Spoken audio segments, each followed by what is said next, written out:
Hi, and welcome to our program.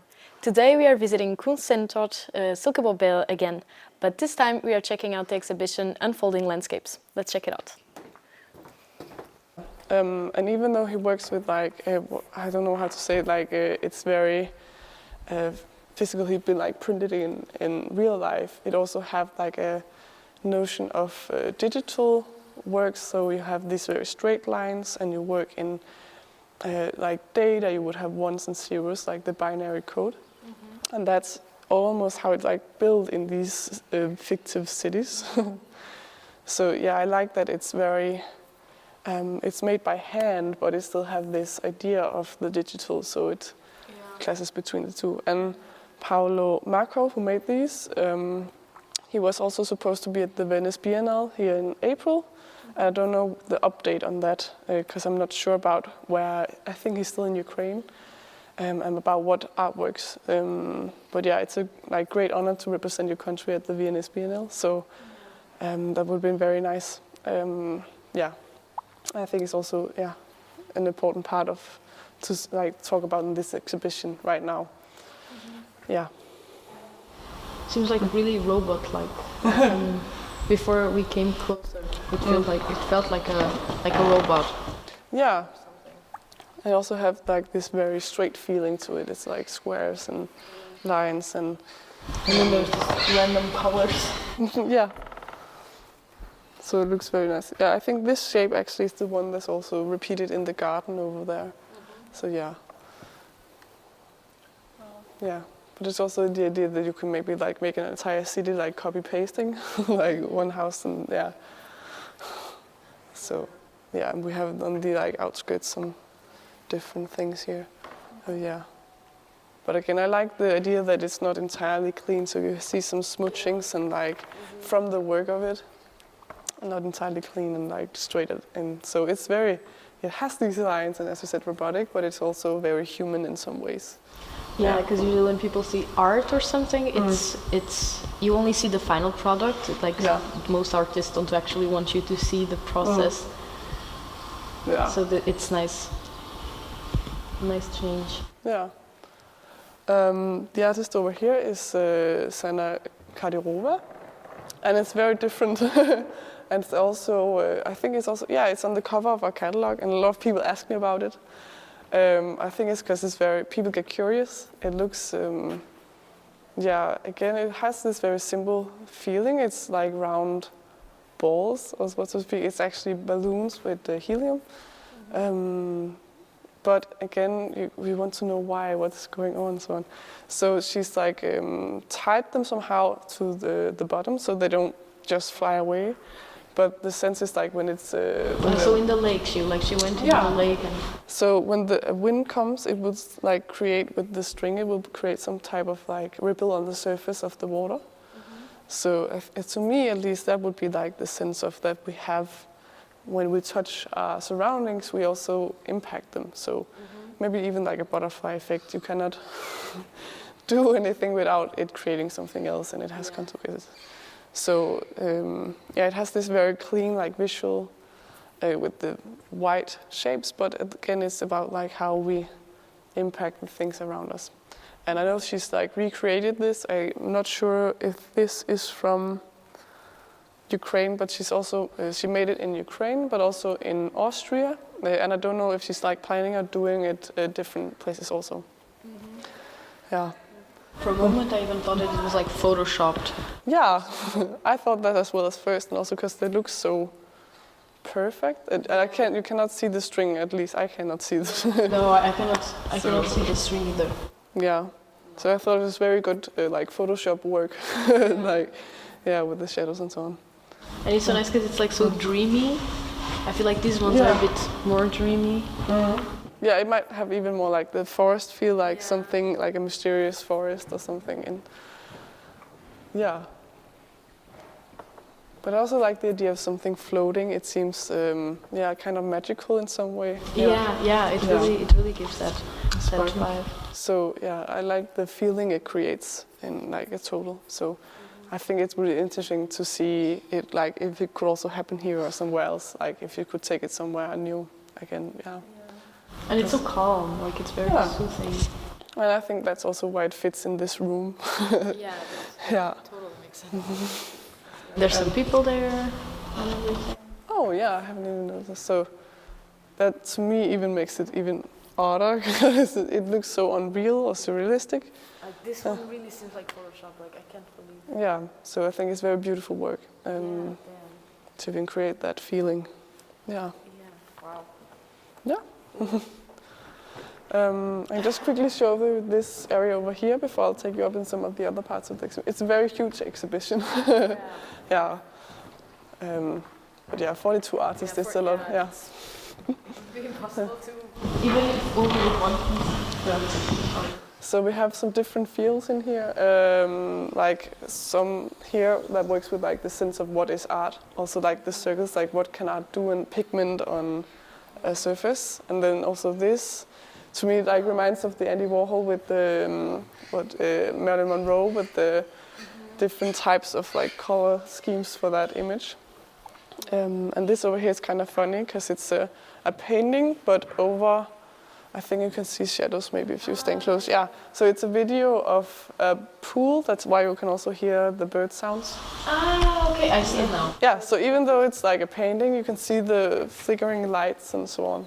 Yeah. I think it's a very... Like the towel. Yeah.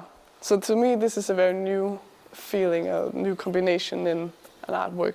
Yeah. Wow, but that's cool. Yeah. But let me take you upstairs.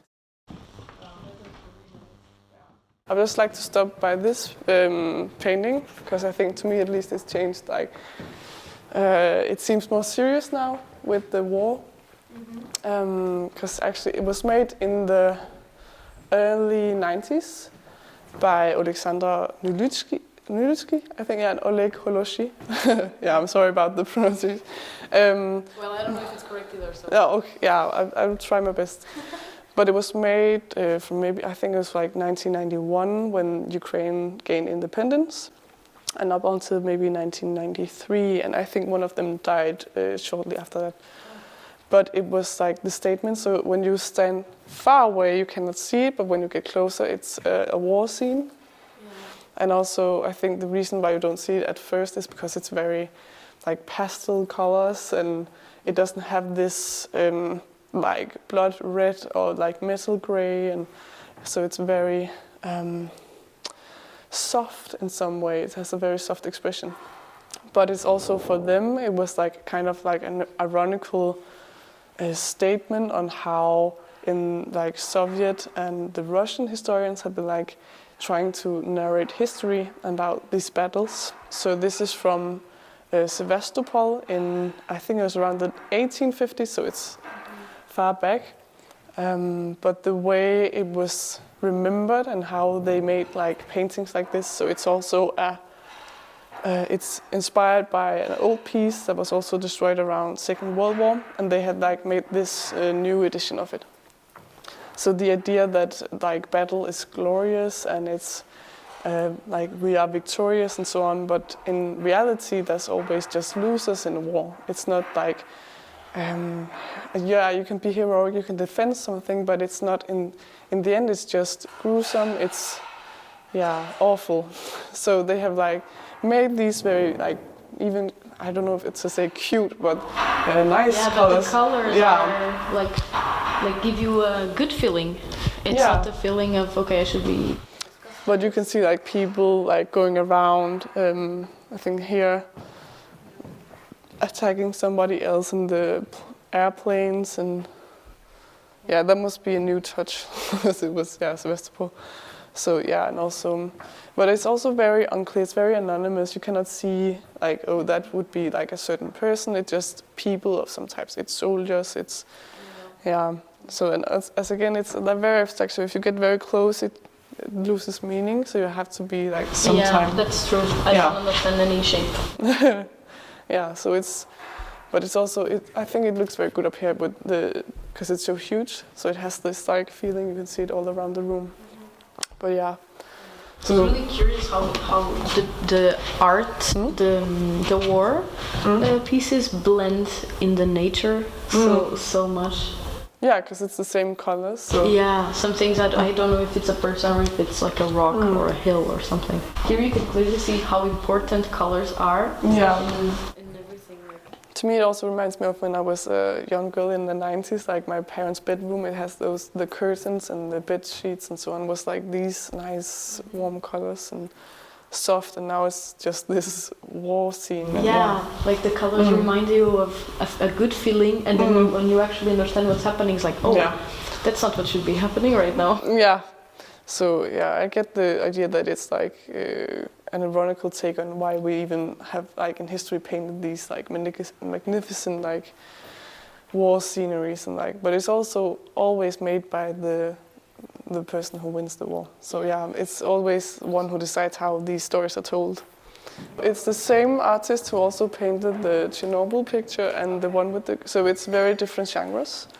But Mykola Matsenko is very interested in like history, myths, like politics. So to me, this is very interesting because it looks so much different from some of the other things, and it's one of these squares in probably Kiev, I think, maybe, or not, like another big city.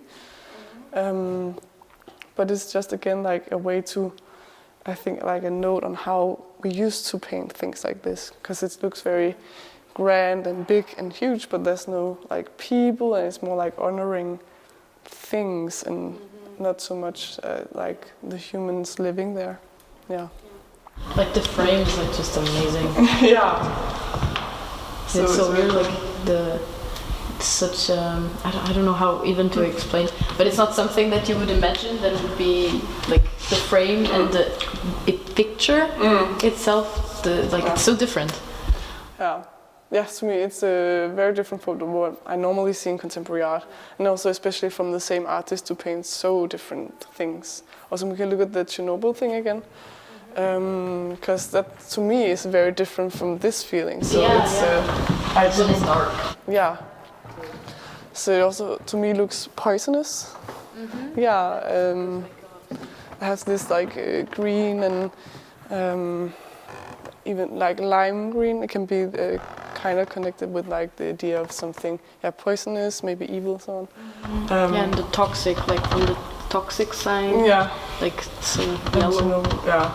So, I don't read those things, but I've like, told it says Chernobyl, and it was from like the magazines depicting the architecture, so to speak, of the factory. Okay. So it looks very recognizable, I guess, for Ukrainians, as they've seen it a lot of times. Yeah. But again, that's something very different from the big painting on here. So it's very different, like. Wow, that's really cool. Yeah, it's really cool. And what this one is it? It's by Pavlo Kereste. Yeah, it's called Cadmium Cave.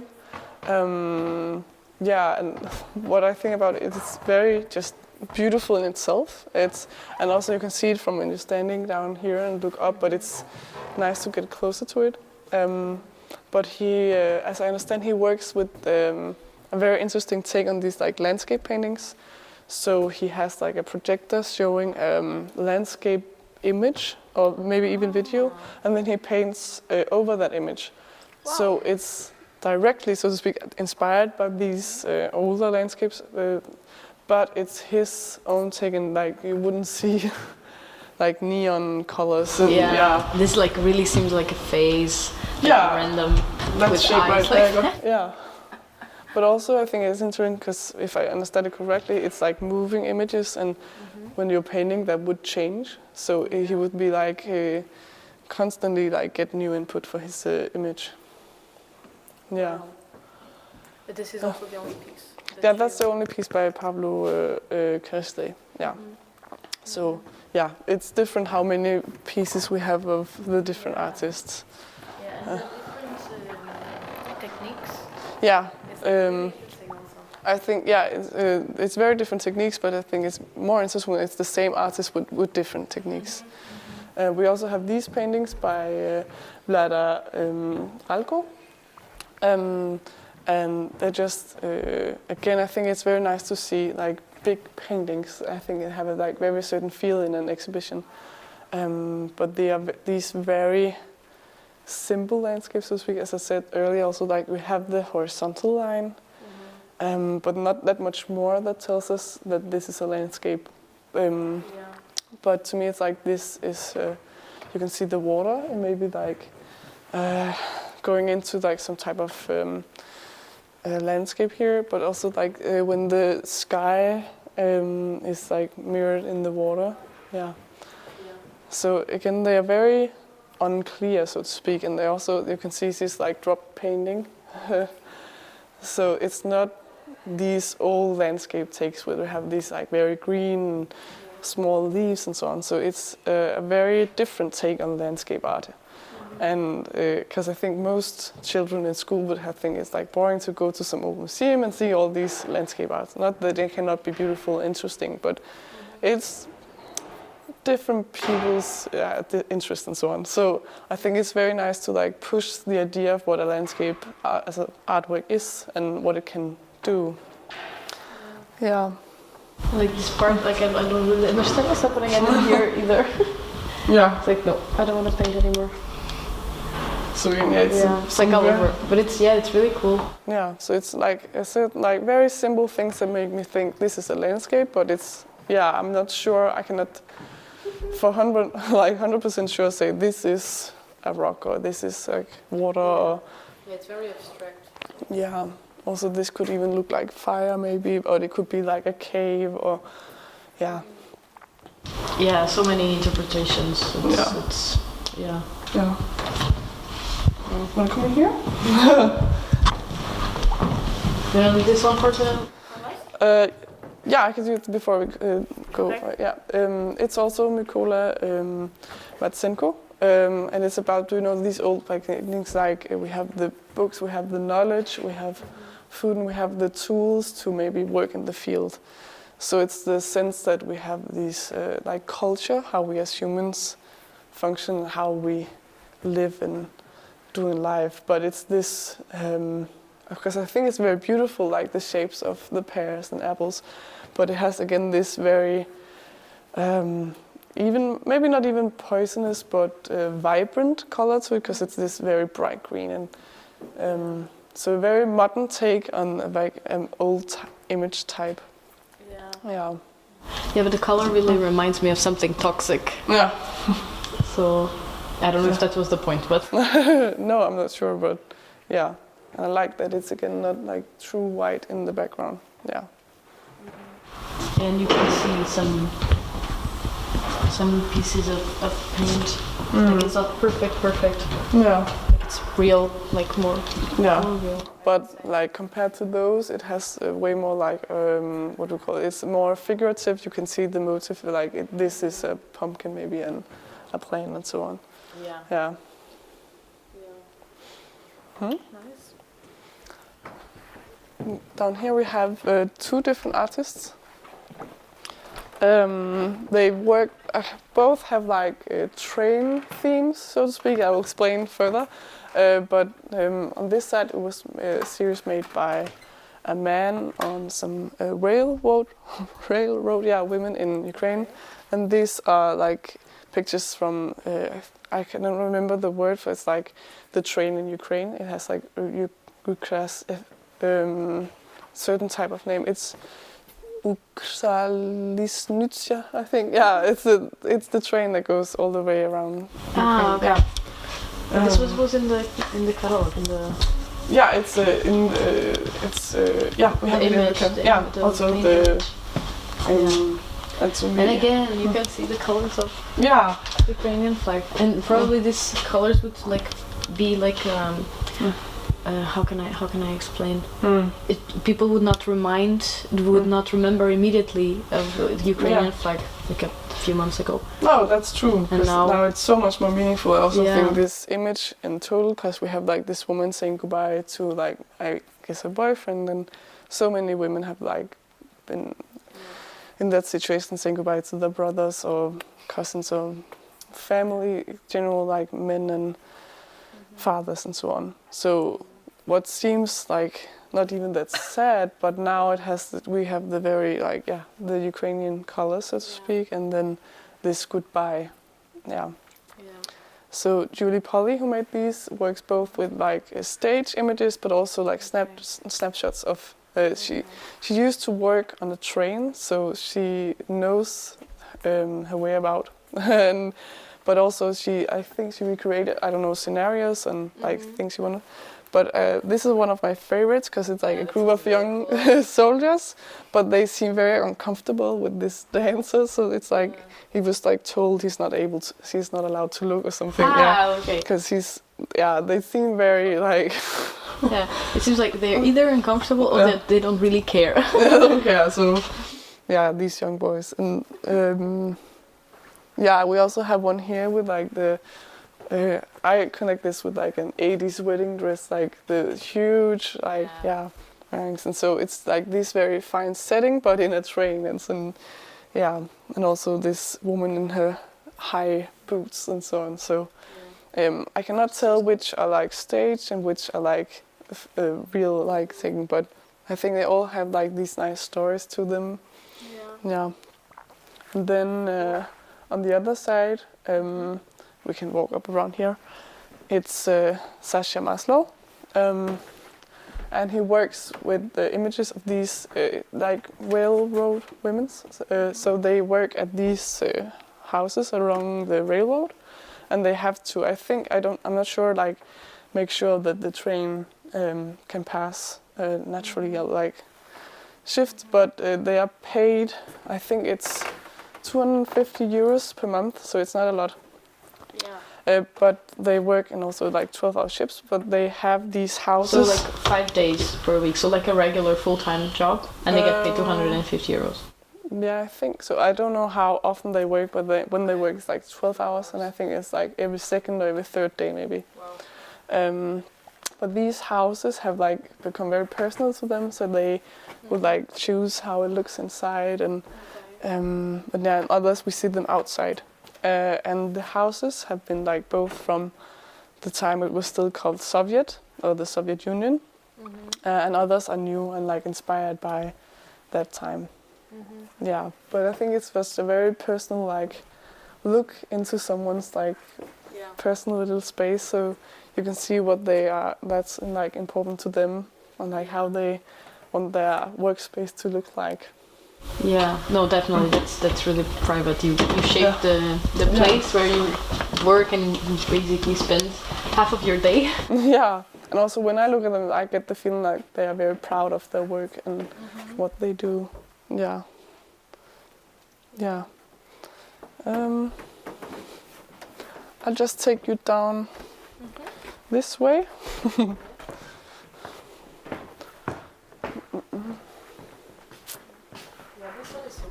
Yeah, and also, it's like the other one also. it's a cute story. The dance. Yeah. Is this one the same? No, it's Alexei Kondakov. Okay, it's it's also a collage, but I think it's also made like digitally. So he used like paintings from old masters and these very like fancy paintings, but then he cut them into these modern day Ukrainian landscapes. So it has this very great contrast and duality in them. Yeah. Wow, these are really cool. So this entire room is an installation. So all of this is together also this. And the things in the background and everything. Yeah. Like the art pieces. Yeah, so all of this is made by Taras Kovac. And I can start to explain this because then the other parts will make maybe a bit more sense. So he was inspired by a type of poster that was hung in these living areas during the Perestroika period from 1985 to 1991. But normally they would have this poster feeling, but they would normally depict like paradise or something nice, something to think of yourself going to. But he decided to depict the area it would normally be hung in. So we have this very like suburban feeling. And also it's called netri, and I think it's, as I understand it, it's a word that means something between like netri is like the suburb, but also nature. So it's something on the border of the city, I think. So we have this feeling of maybe even like slum area, But we can see like a lot of people are living here, and you don't see, I think, any humans, but we have like these human figures in like posters and so on. So it has a kind of, to me, like an abandoned feeling. Yeah, a little bit. Maybe it's also because of the colors. I mean, the lack of colors. So he also worked with etchings, and you can see again, like from the plates, it's not. You can see some of the color from it, but it's amazing how he like have connected all of these.